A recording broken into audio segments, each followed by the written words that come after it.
लग्नानंतर होईलच प्रेम या मालिकेत सध्या दिवाळीची लगबग पाहायला मिळते। दिवाळीच्या सणामुळे सध्या देशमुख कुटुंबात आनंदाचं वातावरण आहे। काव्या विक्रम बरोबर घराची सजावट करताना दिसतीये, तर नंदिनी मानिनीसह फराळ बनवताना दिसतीये। मात्र आता या मालिकेत एक मोठा ट्विस्ट येताना पाहायला मिळणार आहे। नुकताच या मालिकेचा एक नवीन प्रोमो समोर आलाय, ज्यामध्ये काव्या आणि जीवाचा भूतकाळ सर्वांसमोर येणार आहे। मानिनीची मैत्रीण सुनीताला काव्या जीवाबाबत एक पुरावा सापडतो आणि तो पुरावा ती थेट मानिनी विक्रमच्या ताब्यात आणून देते। देशमुखांच्या घरी दिवाळी निमित्तानं केलेल्या सजावटीचं सुनीता कौतुक करते, तेव्हा मानिनी प्रेमाने सांगते की तिच्या घरच्या लक्ष्मीने म्हणजेच काव्याने ती सजावट केली आहे। तेव्हा सुनीता मानिनीच्या हातात तो पेनड्राईव्ह देते आणि म्हणते की याच लक्ष्मीने काय दिवे लावलेत हेही बघ। या पेनड्राईव्ह मध्ये काव्या आणि त्या मुलाचा व्हिडिओ आहे। आता तूच ठरव कोण खरं आहे आणि कोण लक्ष्मी आहे ते, असं म्हणत सुनीता लॅपटॉपला तो पेनड्राईव्ह लावून निघून जाते। तर आता काव्या आणि जीवाचा भूतकाळ सर्वांसमोर येईल, यामुळे काव्या खूपच घाबरलेली असते।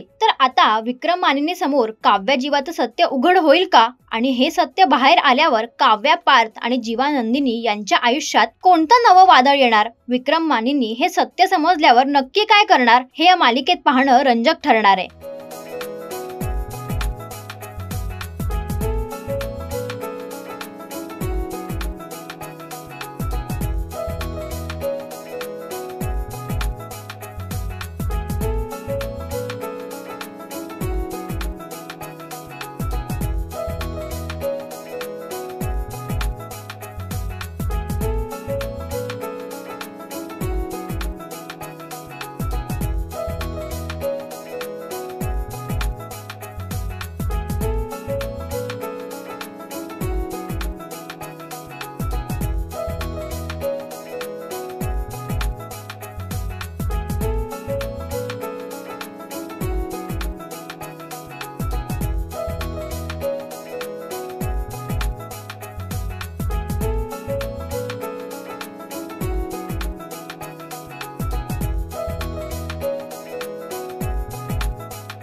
मराठी मनोरंजन सृष्टीमधील मालिका, चित्रपट, नाटक तसेच कलाकारांबद्दलच्या नवीन अपडेट्स जाणून घेण्यासाठी नक्की सबस्क्राईब करा इट्स मज्जा मराठी या आपल्या नवीन YouTube चॅनलला।